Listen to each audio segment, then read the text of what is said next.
us, they need us, they need us. We are the children.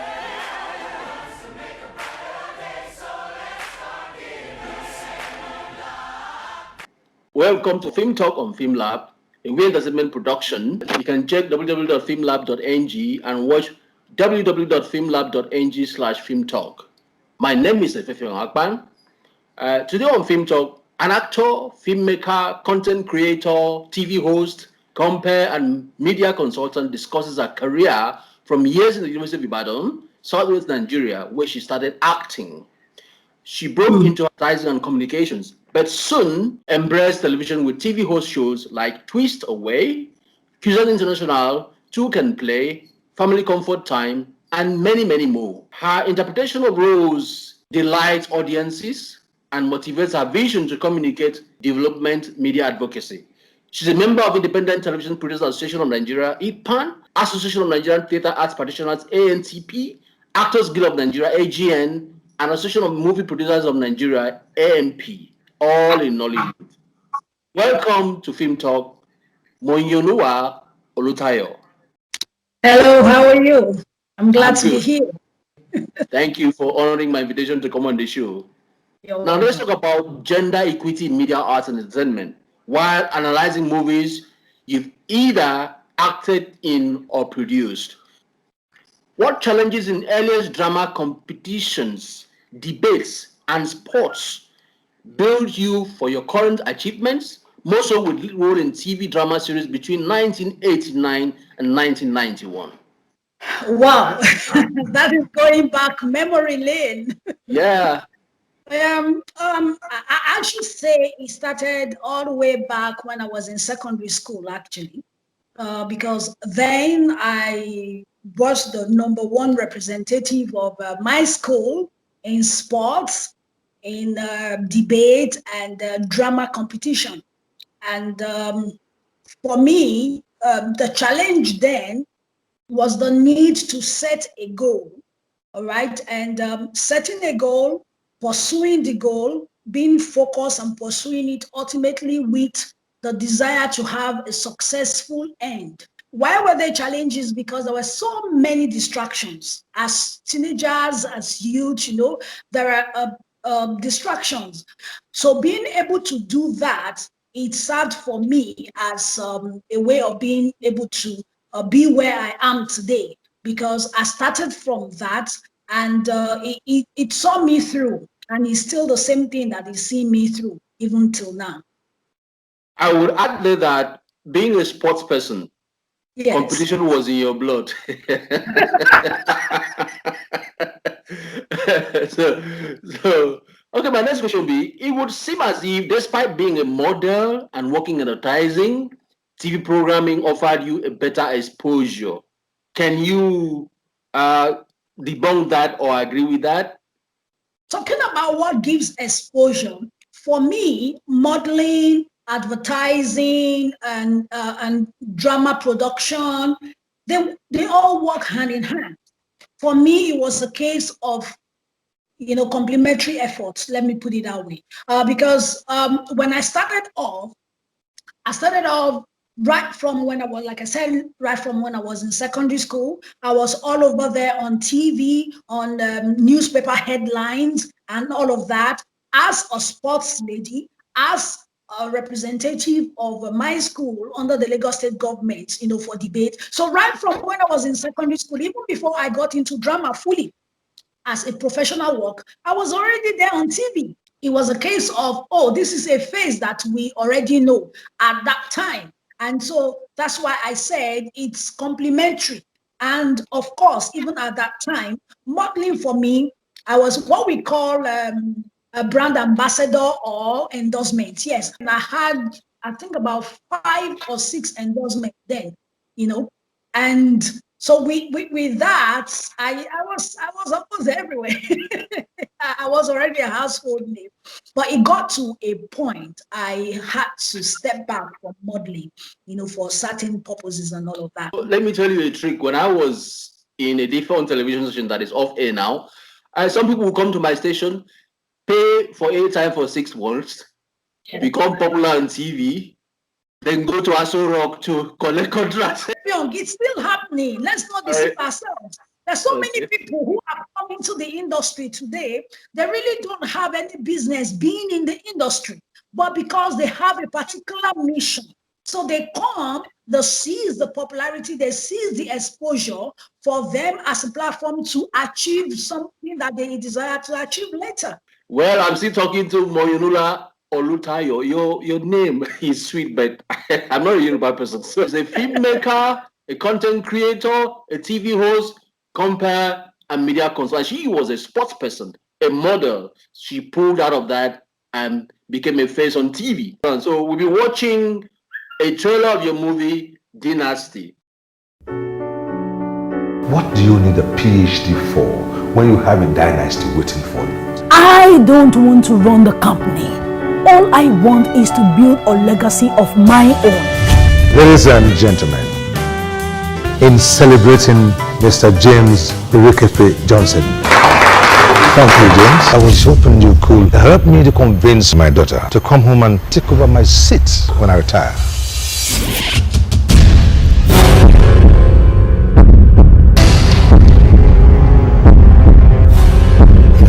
There is a prospective buyer who bid the highest of them all. I want us to conclude with him as soon as possible. Okay. What I don't understand is who want to kill me and why? I loved you like a father, but the son has dreams to fulfill. Did you notice anything unusual before my father passed on? Here we are, the permanent site of my company. I think we should declare the company bankrupt. Are you listening to me? Good morning, everyone. There's someone I'd like to introduce to you all. She has a first degree and a master's in criminal psychology. What is it with you and James? There you go again. James and I are in love. How can you be talking of love, you and James, a guy you just met? There's a lot about me you don't know. Do you want me to fail?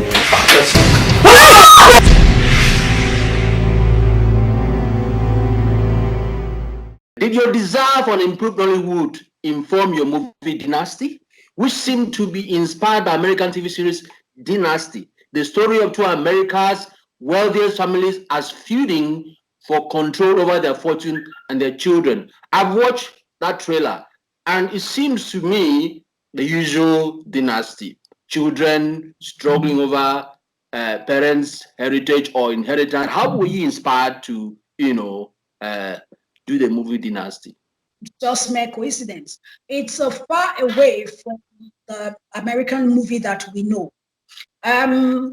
Dynasty, my movie, which I produced a few years ago, is actually centered on inordinate ambition, to acquire that which does not legally belong to you.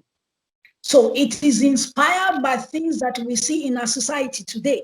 In the case of my movie Dynasty, it wasn't the children fighting because there was only one child anyway. So it wasn't a case of children fighting for their inheritance. It was a case of a loyalist who was, at the end of the day, being disloyal to his benefactor.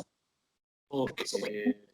So it was an inordinate ambition. Everyone desires to be great. Everyone has an ambition. But when you crave for something that is not legally yours, then it becomes an inordinate ambition. So we see a lot of that in our society today. We see where people, they bring someone up, they are benefactors to someone or sponsors. They give you all that you never had. And at the end of the day, all you can pay back is to be disloyal to your benefactor, to want to crave, to acquire that which belongs to your benefactor just because one of the children or the soldier is not directly interested in his father's legacy. In this case, it was just a child, a daughter. She wanted the legacy of her own, right? And so the father's beneficiaries saw that as a loophole and wanted to capitalize. In fact, he did capitalize on that to acquire that which does not belong to him. And we see a lot of that in our society today.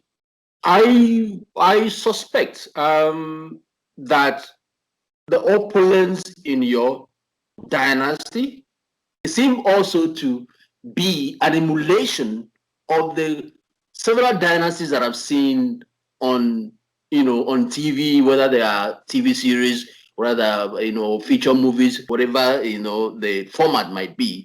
Why do we always stress opulence in our dynastical stories? Why? When you look at the word itself, right, dynasty, when you look at what surrounds it, when you look at the symbolic representation or symbolic interpretation, it is centered on opulence. And so some of the things that we can readily use to represent opulence are the things that you see, that we see around.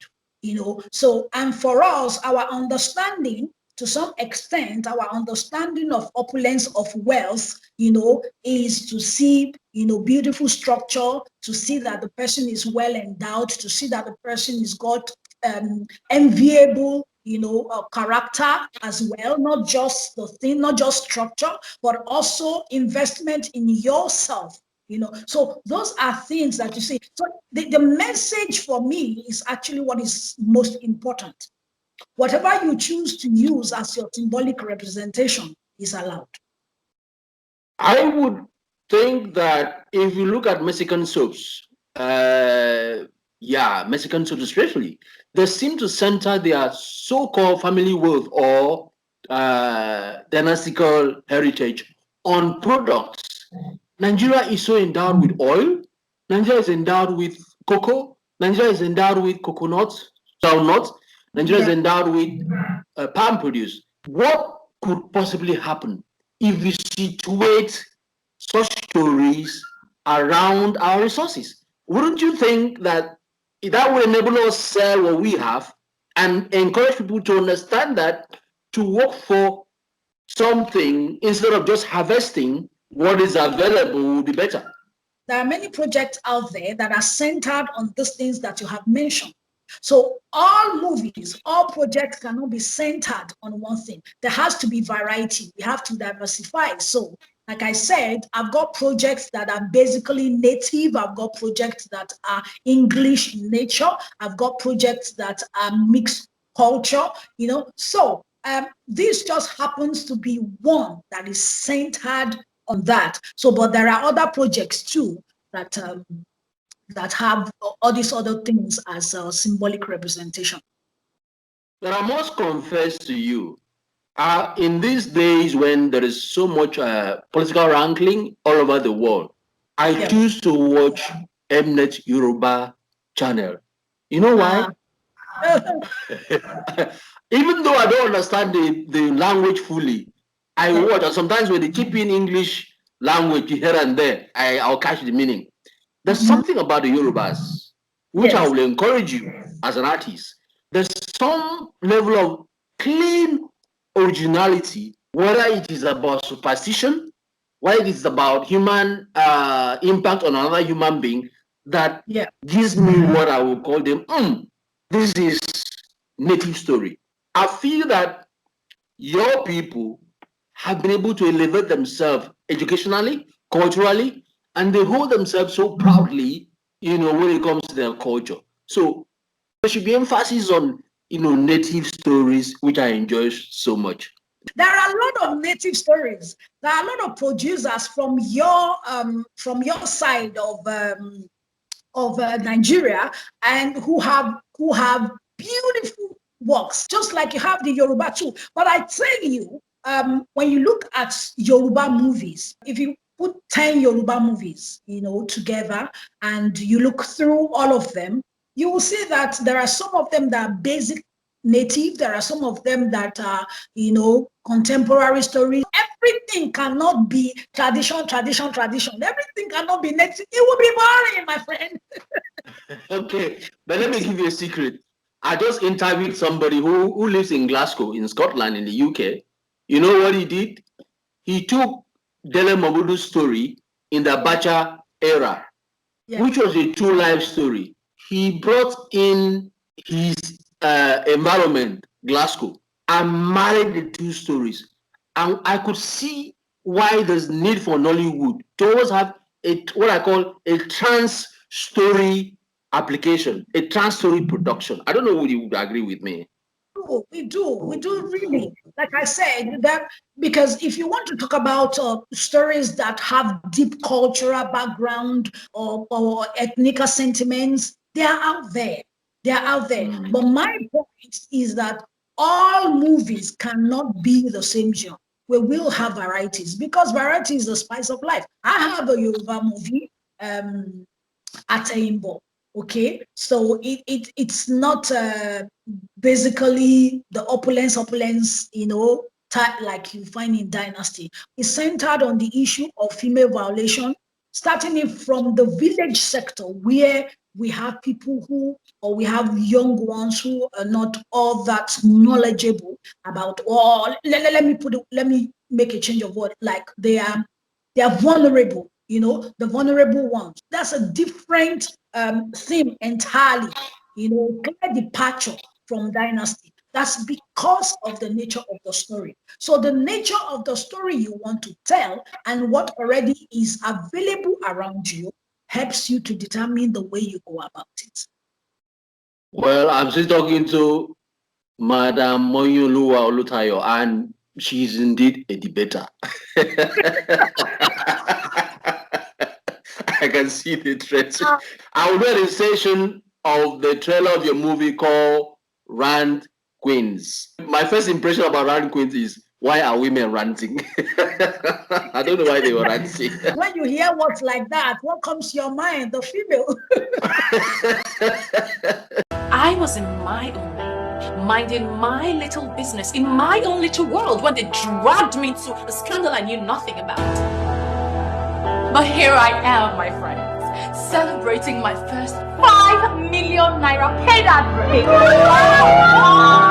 I came to find out why your father and I are yet to see a suitor from you.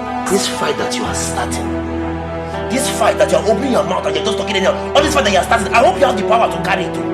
I hope you have the power to finish. Do you know how you have raised me before my enemies? Do you know what you have done, Mrs. Remy, or not? Don't allow the ingratitude of a child you carried in your womb for 9 months make you turn away from your maternal home.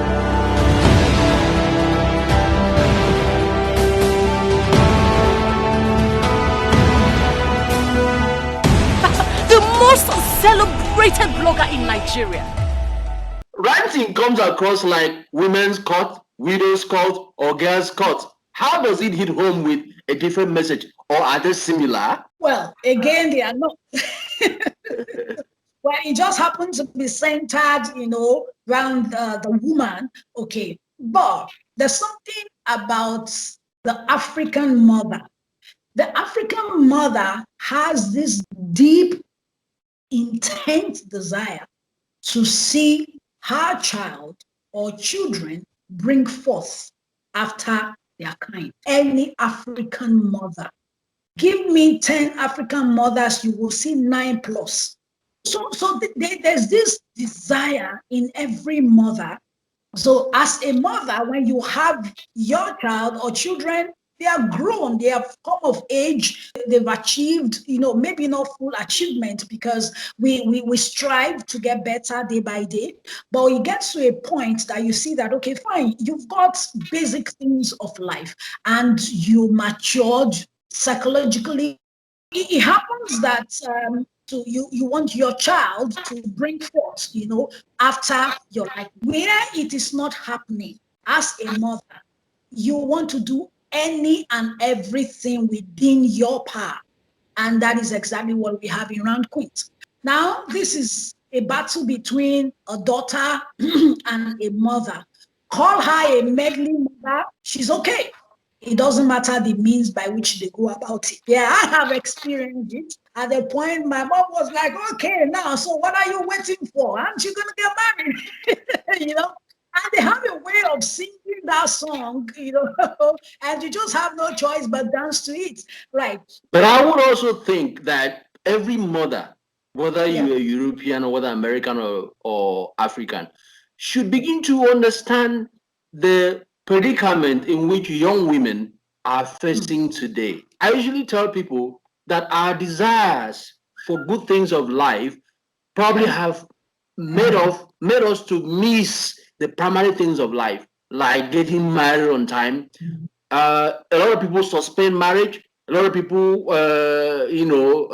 procrastinate on marriage because of the prevailing economic system, social system, cultural system, spiritual system. What is your comment about that?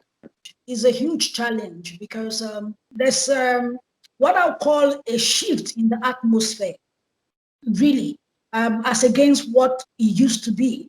Well, in the business of marriage, I can imagine looking back at when we got married, what it was like and what it is now.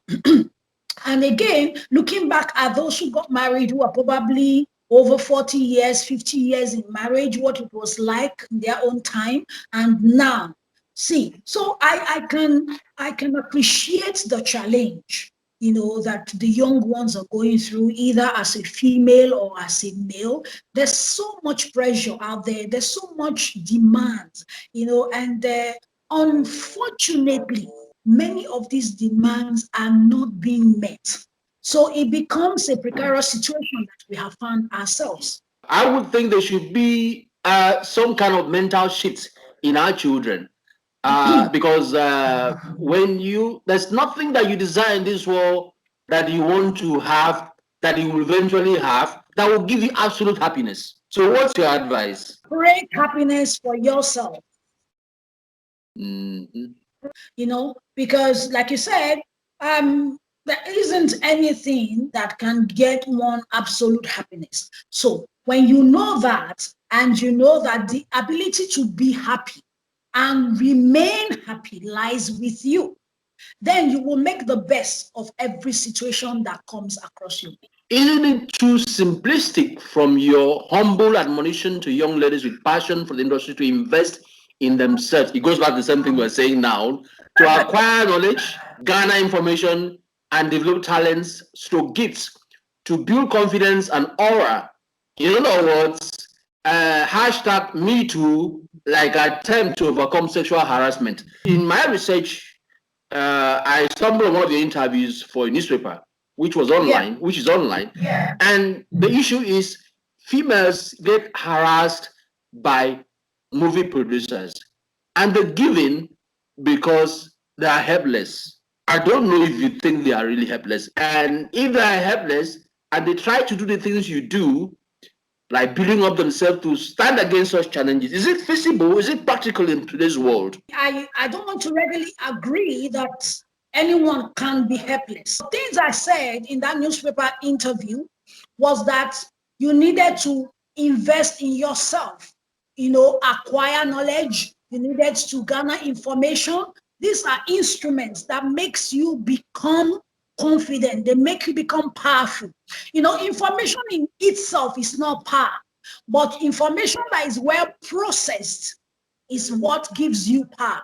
So that's why I said, when you're coming to the industry, take the pains to gather information. Take the pains to equip yourself with knowledge. We learn every day, but you must come to the table with some level of input. So if you don't have it in you, then you don't have any business being there. If you remember what you said earlier on, that some people come into the media, they come into the TV space and all of that because they have an ulterior motive. They're not coming because they are interested in acting, but they just want their faces to be there. People see them and then they move with that to go do what they want to do. So people like that become vulnerable, although it is not a license for anyone to want to take advantage of them. But what I'm saying is that so that does not even occur, why don't you build yourself? Why don't you invest in yourself? And it is not a simple task to invest in oneself. It's not. So if you are able to invest in yourself, it gives you some level of confidence. When people are talking, you are able to raise your head high. When they ask you things, you are able to fill in the gap. We need to get to a level where we know if you should go to the university, or you should go to a technical school, or you should go for core training. And then some courses are not even meant for the university. We have a system today where, you get to the university, they are offering 1,000,001 courses, and all people do is just a theory, and they lack practical experiences and exposure. If you find yourself in the university, you need to understand why you're there. Give the due attention. Do due diligence. So today, we have some students who are 1 day in school, 4 days outside campus. What's your comment about us having arts or acting, painting, finishing schools? We do. We have good ones. And I'll just encourage that we should have more of that. And the schools should be well recognized. If they are, I tell you, so many people would prefer to go there. So many people. I'll play Brethren, your movie trailer, Brethren. Now. Let me explain. From covering up forbidden law to setting up a false donor agency with that 419 idea. And now you want me to listen to you. Tell me, where did that money come from? From Chief, right? So all this while, I have been doing what Anthony wants, jeopardizing my life's work. Please, it's not all as straightforward as you think. Let me explain. Shadi! I treated you as my sister, and you stabbed me in the back. No, it's all straightforward to me. Just get out of this building now before I injure you, please.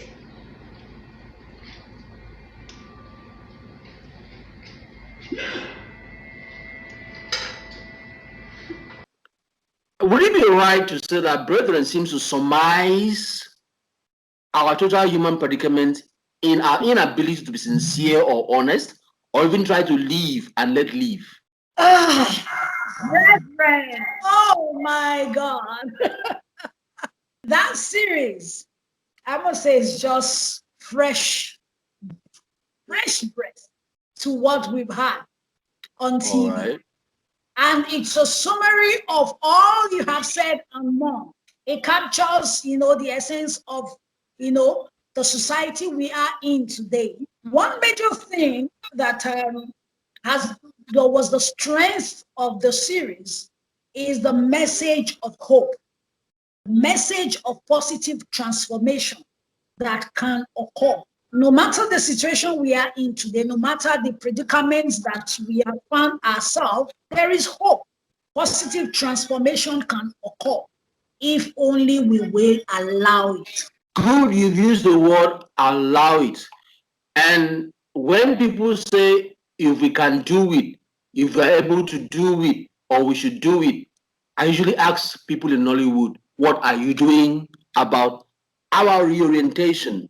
Guest on the same program did a movie called Champagne Room, another one called Switch.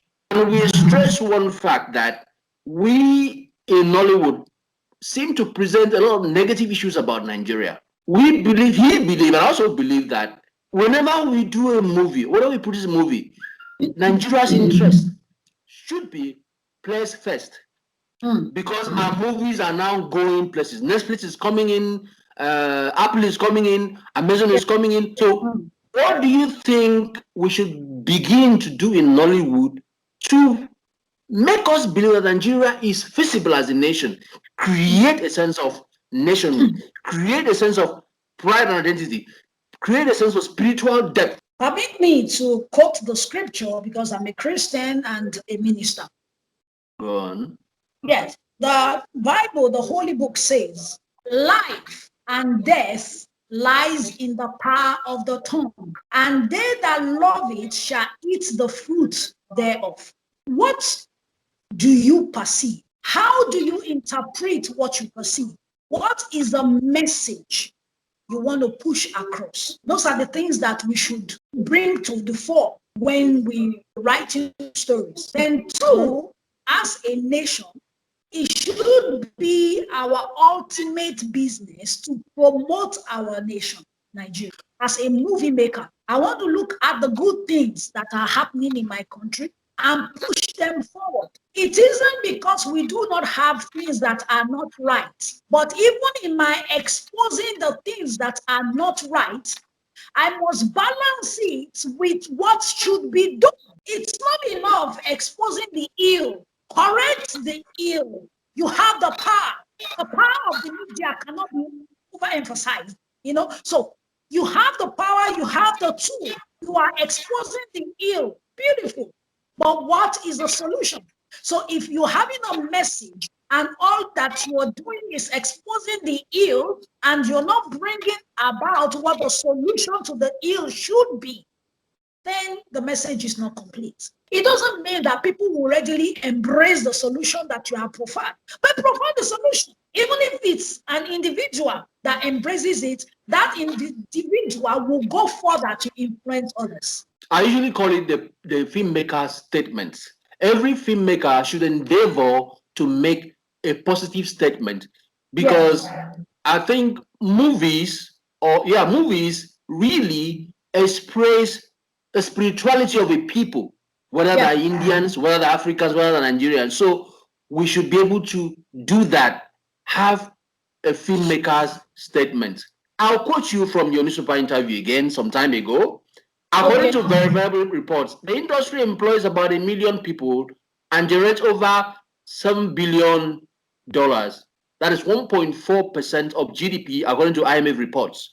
It is disheartening truth to be told there's a whole lot that the government can do to upgrade and better the lot of industry stakeholders. But my question is, you didn't depend on government intervention to achieve membership of ITPAN, ANTP, AGN, IMP.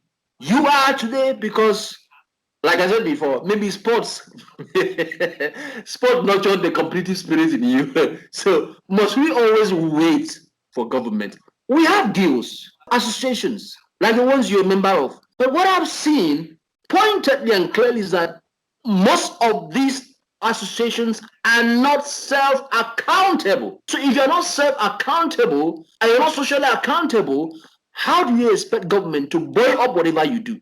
I'm going to center on the government, the role of the government, which was what I was trying to point out in that interview, that there's a whole lot that the government can do to better the life of stakeholders. When you look at the challenges that we face as movie makers, you'd appreciate the fact that we need support.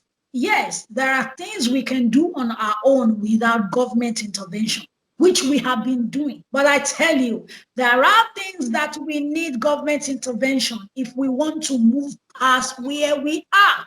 Now we need enabling environments. We go outside Nigeria to shoot movies and we see the way government in other countries make life easy for movie makers. Some time ago, we wanted to shoot a movie where we needed to make use of the international airport. For over 18 months, we were on it, no approval.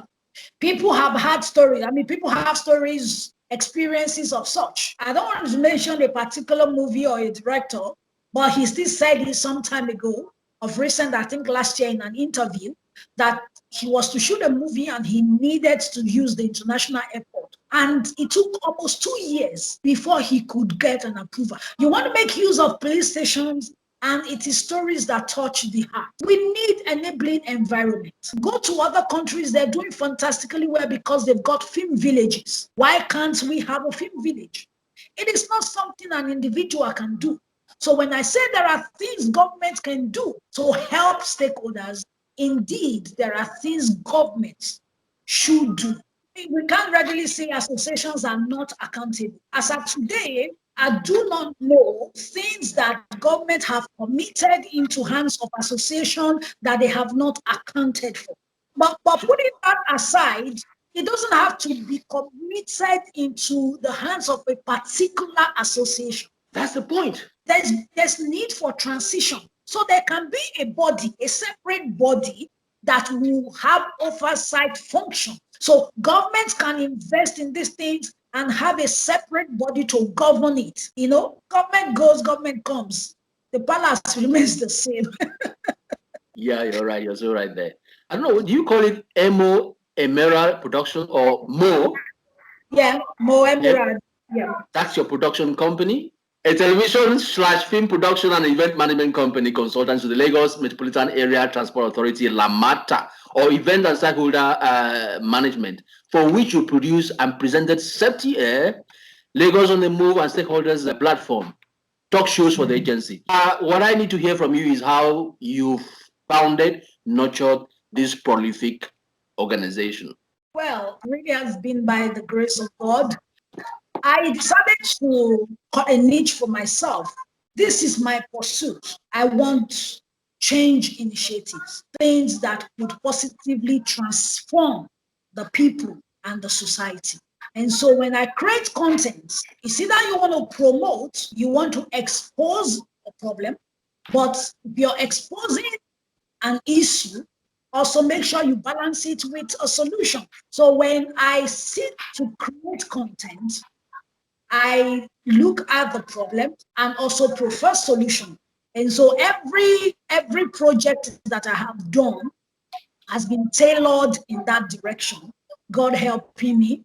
And that was one of the things that the Lagos Metropolitan Area Transport Authority, LAMATA, saw in my content. And that was how the story, with them, or the journey with them began. I was able to produce 3 programs which were supported by them or powered by them, I would say. And the journey has been a beautiful one. We're still growing, yes. But basically, it's been my desire to always make sure that I delve into things that can bring about positive transformation, either in my movies, TV series, programs, or whatever it is that I do. But that has been my goal. Madam, if I were a woman or a female, I see you as a motivation. How would I ever step into your shoes? I've had opportunity to talk with people, share experiences, mentor, if you put it that way. But something has always been this. You might not be able to get successful achievements. There are some things we call achievements. They are not. They are not. Yeah, I agree with you. So when you want to have a desirous, success, you can't run away from the ego mentality. And the ego mentality is focus.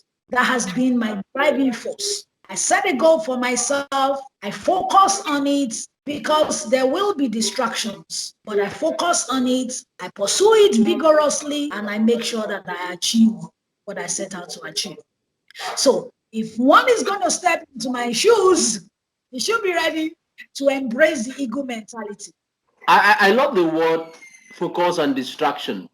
A lot of young people are so distracted now.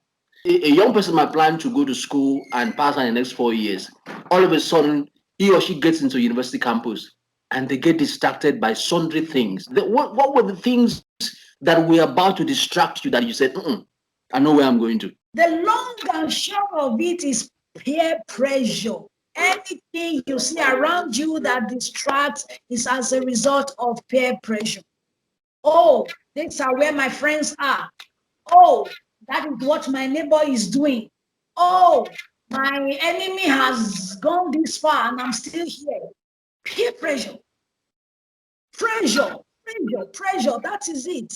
That's the beginning and end of it. When I was in the university, I had friends that did a whole lot, but I just decided that okay, it's a matter of decision. As individuals, we must be able to use our willpower to our own advantage.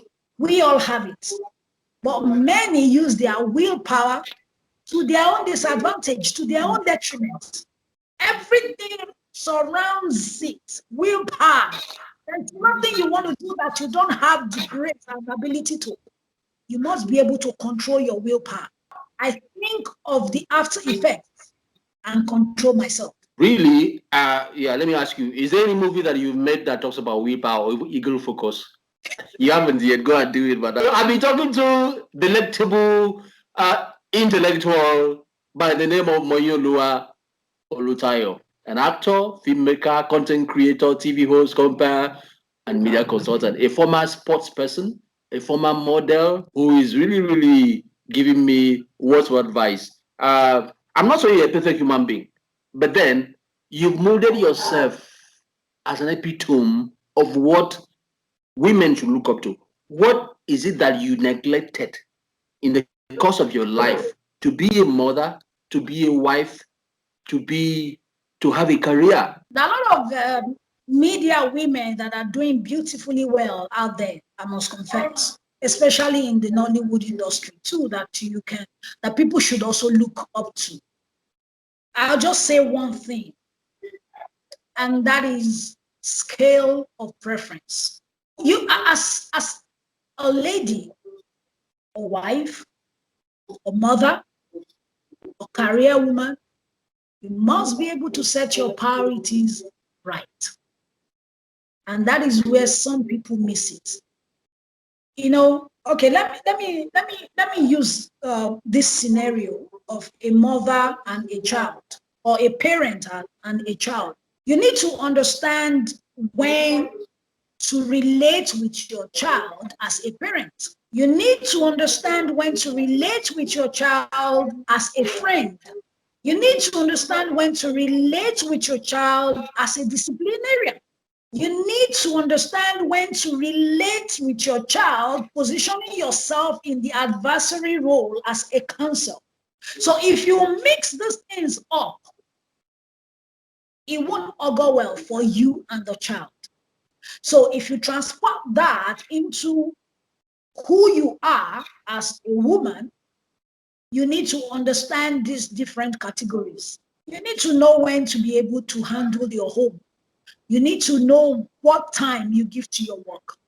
I cannot afford to be a wife, a mother, and I am on the field 24/7. It's not going to work. And same way, I can say I'm a mother and I shouldn't be able to create time to build on myself. Throw myself, my entire being, every part of me to the home.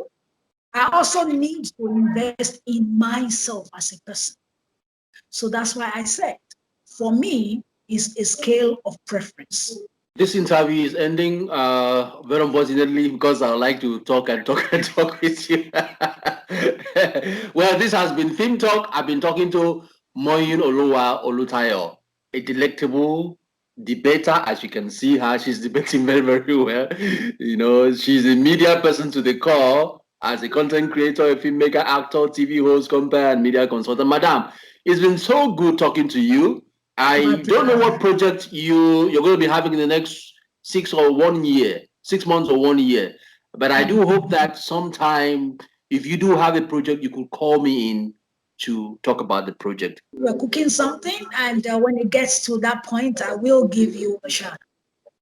Thank you so much, madam. Thank you for coming. This has been Film Talk on Film Lab, powered by We Entertainment. You can check us out on Facebook, on Twitter, and on Instagram. Thank you so much, ma'am. Thank you for having me. Thank you. God bless you.